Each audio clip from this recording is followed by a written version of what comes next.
मेरी मैया आदिशक्ति माँ सती के मोह की कथा से। मेरे गोस्वामी जी ने मानस में लिखा, एक बार त्रेता जुग माहे शंभु गए कुंभज ऋषि पाहे। एक बार त्रेता युग माहे शंभु गए कुंभज ऋषि पाहे। संग सती जग जननी भवानी, संग सती जग जननी भवानी।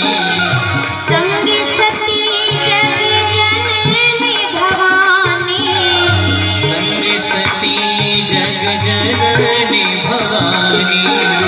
पूजे ऋषि अखिलेश्वर जानी, पूजे ऋषि अखिलेश्वर जानी। राम कथा मुनि बरज बखाने, राम कथा मुनिवर्ज बखानी। सुनी महेश परम सुख माने। ओ सुनी महेश परम सुख मानी। सुनी महेश परम सुख माने। अविलंब मैया सती को अपने साथ में लिया और सीधा आज एक संत के आश्रम की ओर रुख किया। कौन से संत? मेरे श्री अगस्त जी महाराज, जिनको हम कुंभज ऋषि के नाम से भी जानते हैं। उनके आश्रम की तरफ आज मेरे भोले बाबा ने रुख किया है, प्रस्थान किया। देखिए भैया, जीवन में यदि कोई अच्छा कार्य करने की बात दिल में आए ना, तो उसे कल पे नहीं टालना चाहिए। अच्छे काम को आज पर टालिए, बुरे काम को कल पर टालिए। किसी से झगड़ा करना है तो कल पे टालो, किसी से मुलाकात करनी है तो उसको आज रखो। हम उल्टा करते हैं, यदि किसी से कुछ हुआ झंझट तो तुरंत निकलेंगे, चाहे फिर 10 जरूरी काम छूट जाए।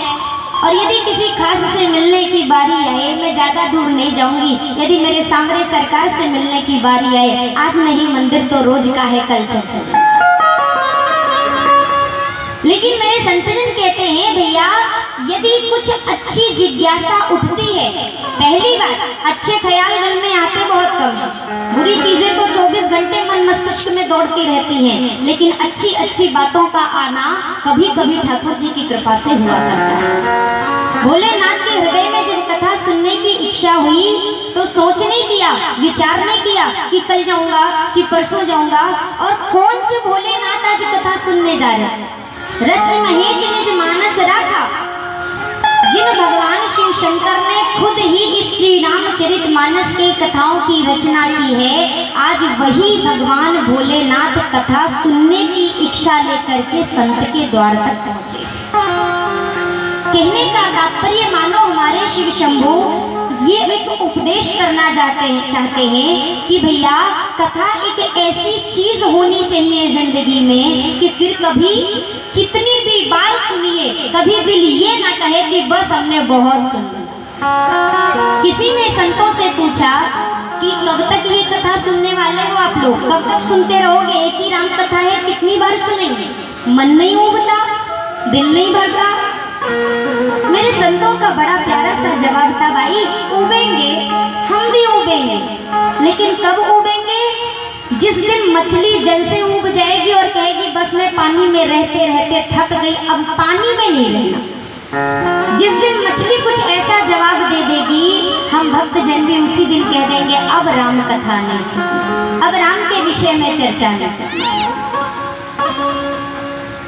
ये जो जिंदगी है मेरे श्रोता, देखा जाए देखने में तो 60 साल लगते हैं, 70 साल लगते हैं। जो 20 के पड़ाव पर खड़ा है उससे यदि 60 साल की बात की जाए तो लगता है अरे अभी तो 40 साल है।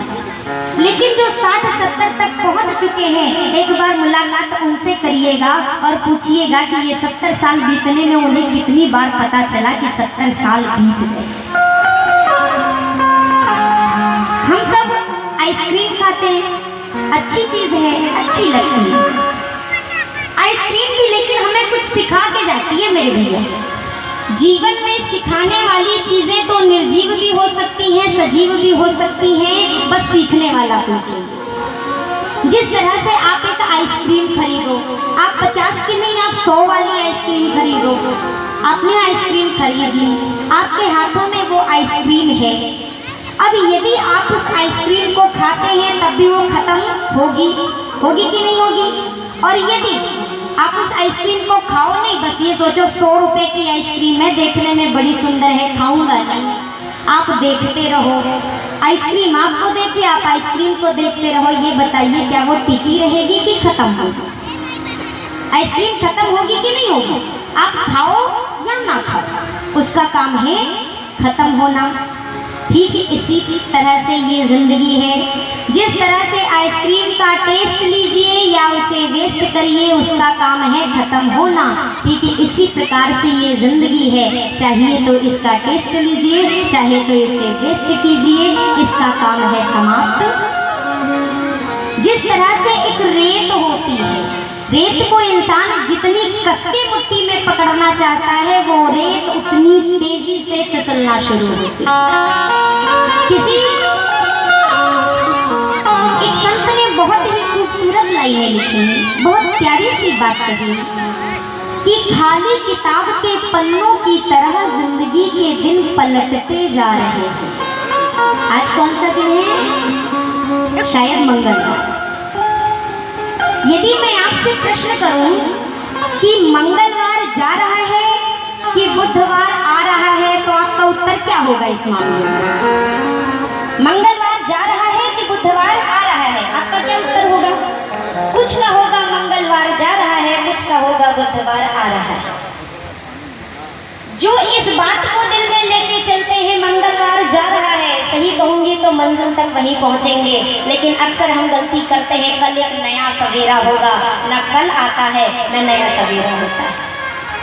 खाली किताब के पन्नों की तरह जिंदगी के दिन पलटते जा रहे हैं। अब ये समझ में नहीं आ रहा कि ये आ रहे हैं कि जा रहे हैं, नहीं पता चल रहा।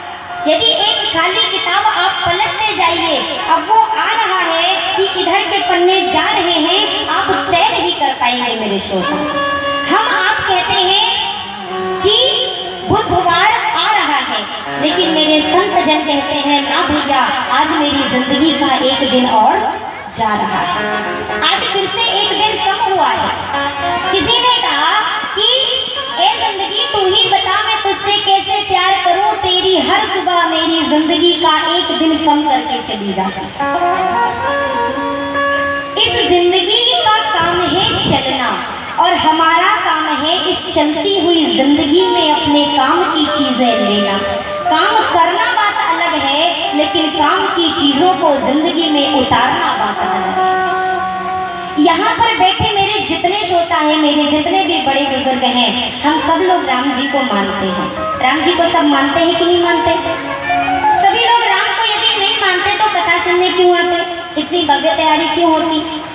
हम राम जी को तो मानते हैं, लेकिन राम जी की नहीं मानते।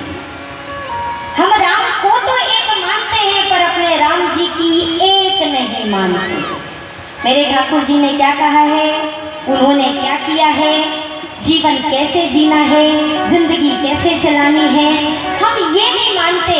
और जिंदगी में जब तक इंसान राम जी की मानना शुरू नहीं करेगा, मेरे भैया, राम को मानना अच्छी बात है, पर उससे भी अच्छी बात होगी जिस दिन हम अपने राम जी की मानना शुरू करेंगे। भगवान शिव शंकर आज कथा सुनने चले, अगस्त ऋषि के द्वार पर पहुंचे। हमारे गुरुवर कहते थे, गुरुदेव भगवान कहा करते थे, भगवान क्या है? भगवान 1 रुपए से भी सस्ता है। निवेदन करूंगी, जरा ध्यान से सुनिएगा। भगवान 1 रुपए से भी सस्ता है। कुछ लोगों को ये बात अच्छी नहीं लगी, भगवान 1 रुपए से सस्ता है। लेकिन संत जन यदि कुछ कहते हैं तो वो बात मानो, वो नहीं बोलते, ऊपर पर बैठे वो सरकार बोलते हैं। उन्होंने कहा भगवान 1 रुपए से भी सस्ता है। लोगों ने प्रश्न किया, उन्होंने साबित किया कि हाँ भगवान सस्ता है, 1 रुपए से भी सस्ता है। कैसे? आप एक कमरे में बंद हो जाइए। एक बंद कमरे में आप बैठ जाओ। बंद कमरा है, उस कमरे में कोई नहीं है। आप उस बंद कमरे में चिल्लाओ, चीखो 1 रुपए के लिए। हाय 1 रुपए, 1 रुपए। आप 24 घंटे 1 रुपए चिल्लाओ, 1 रुपए के लिए रो, तड़पो, लेकिन वो 1 रुपए आपको मिलने वाला नहीं है। क्या वो 1 रुपए चल के आएगा आपके पास? क्या वो प्रकट हो जाएगा आपके सामने? कितना भी चीखो, आप सर पटक लो, आप अपनी जान दे दो, लेकिन वो 1 रुपए नहीं मिलने वाला। अब आप एक बंद कमरे में पहुंचो और 1 रुपए को याद मत करो, मेरे ठाकुर जी को याद करो। आप 2-3 बार राम राम कहो। आपकी आंखों से यदि आंसू निकलने लगे, जिस पल आंसू का पहला बूंद आपके हाथों पर आकर के गिरेगा, दूसरे ही पल मेरे सामने सरकार का चेहरा आपके दिल में उतरा होगा। अब आप बताइए, ठाकुर 1 रुपए से भी सस्ता है कि नहीं है? भगवान तो तत्क्षण मिलते हैं मेरे भैया, वो मिलने में देर नहीं करते, हम थोड़ा देर से वहां तक पहुंचते हैं। भगवान शंकर जब द्वार पर पहुंचे, आज अगस्त ऋषि ने जब देखा कि देवों के देव महादेव का मेरे द्वार पर आगमन हुआ है, और कृपा तो देखिए इनकी, मानस की रचना करने वाले ये, लेकिन आज मुझ दास को कृतार्थ करने के लिए मुझसे कथा सुनने आए। जब इंसान बहुत ज्यादा प्रेम में होता है ना, तो वो रीति रिवाजों और नियमों को भूल जाया करता है। आज भगवान भोलेनाथ को, मैया सती को अपने द्वार पर देखकर अगस्त ऋषि इतने प्रसन्न हुए कि भूल गए शास्त्रों की परंपरा। पूजन करना था भगवान भोलेनाथ को अगस्त ऋषि का। कारण आज अगस्त ऋषि एक वक्ता है और भोले बाबा श्रोता बन के कथा सुनने आए हैं। किंतु आज अगस्त ऋषि प्रेम की धारा में ऐसे बहे कि उल्टा करना शुरू किया। आज एक वक्ता श्रोता की पूजा कर रहा है। ये प्रेम कुछ ऐसी ही चीज होती है मेरे भैया। अगस्त ऋषि ने जब पूजन करना प्रारंभ किया, भगवान भोलेनाथ ने तो तत्काल इस बात को विचार किया कि धन्य है ऋषि की सरलता।